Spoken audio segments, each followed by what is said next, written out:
بسم اللہ الرحمن الرحیم۔ اس عالم ارض و سما میں عشق و محبت ہی کائنات کا سنگ بنیاد ہے، اور اس تمام جہان رنگ و بو کی تخلیق میں جذبہ عشق و محبت کار فرما تھا، اور حق تعالیٰ کے لطف و عنایات کی گرم بازاری کا یہ سلسلہ بھی انہی کمالات عشق کی بدولت جاری ہے۔ اللہ تعالیٰ نے جب اپنی انتہائی وحدت سے نکل کر عالم کثرت میں ظاہر ہونے کا ارادہ فرمایا تو اس میں اللہ ذات کی صورت میں اپنے نور مقدس کے حسن و جمال کی جلوہ نمائی فرمائی، جس سے نور محمدی صلی اللہ علیہ وآلہ وسلم کا ظہور ہوا۔ تو خود اللہ تعالیٰ کو اپنے ہی اس نور سے عشق و محبت ہوئی۔ اس طرح عشق و محبت سے کائنات کی ابتدا ہوئی۔ پھر انسان کے تخلیقی مراحل کے دوران انسان کا باطن، روح اور قلب پیدا فرما کر 4,000 سال تک باطن کو اپنے وصال میں، روح کو اپنے قرب میں اور قلب کو اپنی محبت و عشق میں رکھا۔ اس تربیت کے ذریعے عشق و محبت کا جوہر اپنے ہونے والے نائب یا خلیفہ کی سر میں شامل فرما دیا، اور انسان کا جسم خاکی تخلیق فرما کر زمین پر اتار دیا جس کے لیے اسے بنایا گیا تھا۔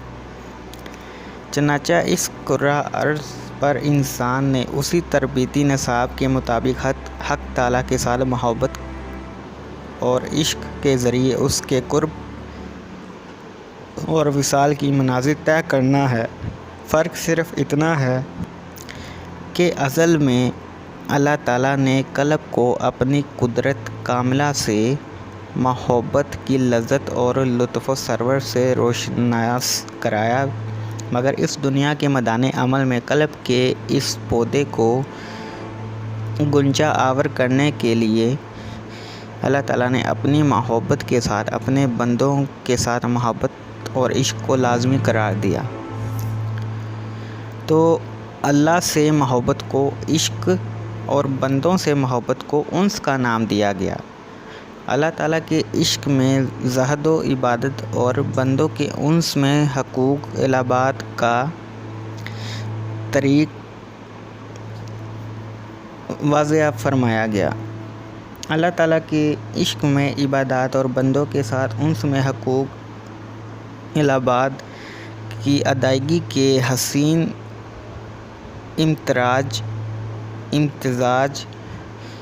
سے عشق و محبت کا وہی لطف و سرور حاصل ہوتا ہے جس کی تربیت دے کر انسان کو اس کمرہ امتحان میں بھیجا گیا۔ جو شخص بندوں کے انس کے ذریعے حق تعالیٰ کی محبت میں عشق الہی تک نہیں پہنچتا، وہ حق تعالیٰ کے قرب و وصال کی منازل طے کرنے میں ناکام ہو جاتا ہے، کیونکہ عشق الہی کے اندر ہی اللہ تعالیٰ کے قرب و وصال کے راز پوشیدہ ہیں۔ چونکہ اللہ تعالیٰ اپنے بندوں سے انتہائی محبت کرتا ہے، اس لیے بندوں سے محبت کرنا ایک افضل ترین عمل ہے۔ اللہ تعالیٰ کا اپنی مخلوق میں بندوں کے ساتھ محبت کا یہ عالم ہے کہ جنگ احد میں حضرت عتبہ بن ابی وقاص کے ہاتھ سے پھینکا ہوا پتھر لگنے کی وجہ سے حضور صلی اللہ علیہ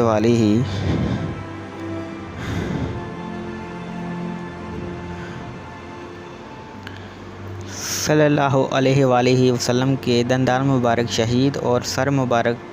پر شدید زخم پہنچا۔ حضرت حمزہ رضی اللہ تعالیٰ عنہ جیسے نامور غازیان اسلام شہید ہو گئے تو حضور نبی کریم صلی اللہ علیہ وآلہ وسلم نے کفار پر بد دعا کرنے کا ارادہ فرمایا تاکہ وہ ہلاک ہو جائیں۔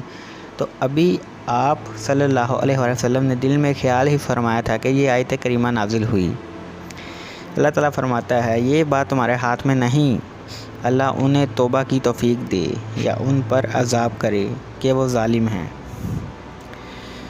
اور اس طرح آپ صلی اللہ علیہ وآلہ وسلم کو ان ظالم کفار کے لیے بد دعا کرنے سے منع فرما دیا۔ اس فرمان خداوندی میں یہ حکمت پوشیدہ تھی کہ اللہ تعالیٰ اس ظالم قوم کو دائرہ اسلام میں داخل فرما کر ان سے کوئی عظیم کام لینے کا ارادہ فرمائے ہوئے تھا، جو واقعی بعد میں اس قوم نے اپنی قوت ایمانی کے زور پر بڑے بڑے سنہری اور یادگار کارنامے سر انجام دیے۔ اگرچہ بد دعا نہ کرنے کا حکم ایک خاص مصلحت کے پیش نظر تھا، مگر اس میں بندوں سے محبت کا عنصر بھی شامل تھا۔ قرآن حکیم میں ارشاد خداوندی ہے، بے شک اللہ روکے ہوئے ہے آسمانوں اور زمین کو کہ جنبش نہ کریں۔ اس آیت کریمہ کی تفسیر میں فرمایا گیا ہے کہ جب کوئی آدمی اللہ تعالیٰ کی نافرمانی کرتا ہے تو اس مقام پر زمین کا وہ حصہ اللہ تعالیٰ سے اجازت چاہتا ہے کہ میں اسے اپنے اندر دھسا دوں، اور آسمان کا وہ حصہ اجازت چاہتا ہے کہ میں اس کے اوپر گر پڑوں۔ تو اللہ تعالیٰ زمین و آسمان کو حکم فرماتا ہے کہ رک جاؤ، کیونکہ تم نے اسے پیدا نہیں کیا۔ اگر تم نے اسے پیدا کیا ہوتا تو اس پر رحم کرتے، چونکہ میں نے اسے پیدا کیا ہے، شاید یہ توبہ کر کے میری طرف آ جائے اور میں اسے بخش دوں اور اس کی برائیوں کو، نافرمانیوں کو نیکیوں میں تبدیل کر دوں۔ اسرائیلیات میں ایک روایت مشہور ہے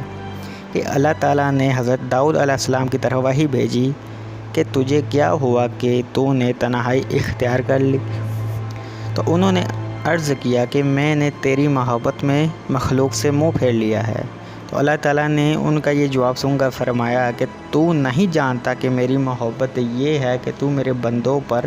نوازش کرے اور ان پر رحم کے ذریعے میرا فضل حاصل کرے، تب میں تجھے اپنے محبوب بندوں میں داخل کروں گا اور میرے کسی بندے کی طرف بے رحمی کی نظر نہ کرنا، نہ میں تیرا اجر ضائع کر دوں گا۔ مزید فرمایا کہ میری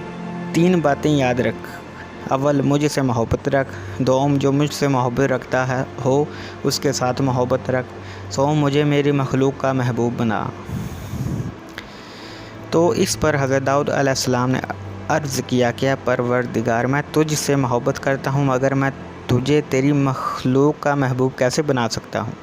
تو اس پر اللہ تعالیٰ نے فرمایا کہ میرے احسانات و انعامات کو یاد کر اور میری مخلوق کو بھی یاد دلا کہ وہ مجھ سے اچھے سلوک کی امید میں مجھے اپنا محبوب بنا لیں۔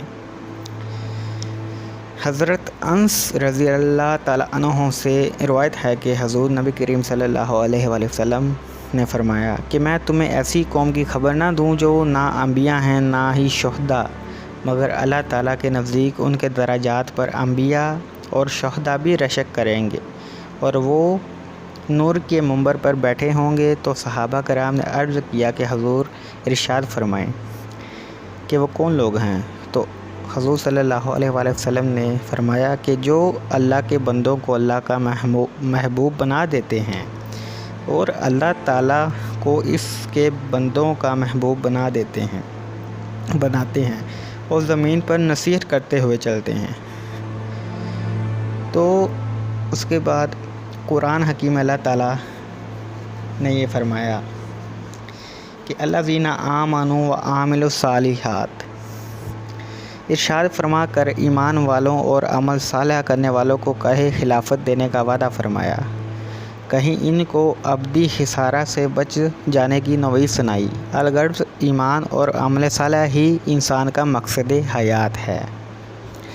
وسائل ہدایت و ارشاد یعنی حق تعالیٰ کی وحدانیت، ملائکہ، انبیاء اور آسمانی کتب وغیرہ پر مکمل اعتقاد اور یقین کامل کا نام ایمان ہے، اور اس نور ایمان کی روشنی میں حق تعالیٰ کے امر و نواہی کی تعمیل کرنے کا نام نیک عمل ہے۔ ایمان کے ساتھ نیک عمل نہ ہو تو ایمان ایک درخت بے ثمرہ ہو کر رہ جاتا ہے، یعنی وہ ایک ایسا درخت ہے جس پہ پھل نہیں لگتا۔ تو نیک عمل ایک بڑا ہی وسیع علمانی لفظ ہے جس میں اللہ کی رضا کے لیے ہر اچھا کام شامل ہے، عبادت بدنی ہو یا مالی، ذکر و مراقبہ ہو یا تسبیح و تحلیل، نماز، خیرات ہو یا مخلوق کی نفع رسانی، سب نیک اعمال ہیں، مگر سب سے بڑھ کر انسان کا وہ عمل افضل ترین ہے جس میں اس نے کسی کو ہدایت کی طرف بلایا ہو، یعنی اللہ کی طرف، اس کے محبوب کی طرف، اللہ کی معرفت کی طرف بلایا ہو، اس کی پہچان کی طرف بلایا ہو۔ ایسے عمل کو عمل صالح کہا جاتا ہے۔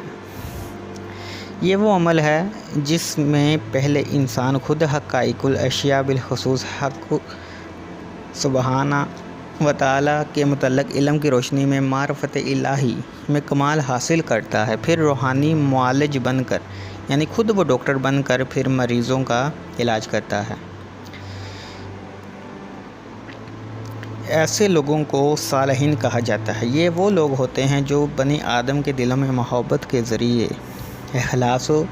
نیاز پیدا کر کے تہذیب نفس سے روح میں نور اور سرور کی لہر کو دوڑا دیتے ہیں، جس سے انسان محبت الہی میں سرشار ہو کر اس کی پہچان کو پا کر اس کا قرب و وصال حاصل کرتا ہے اور اسے ہمکنار ہوتا ہے اور اللہ تعالیٰ کو اپنا محبوب بنا لیتا ہے۔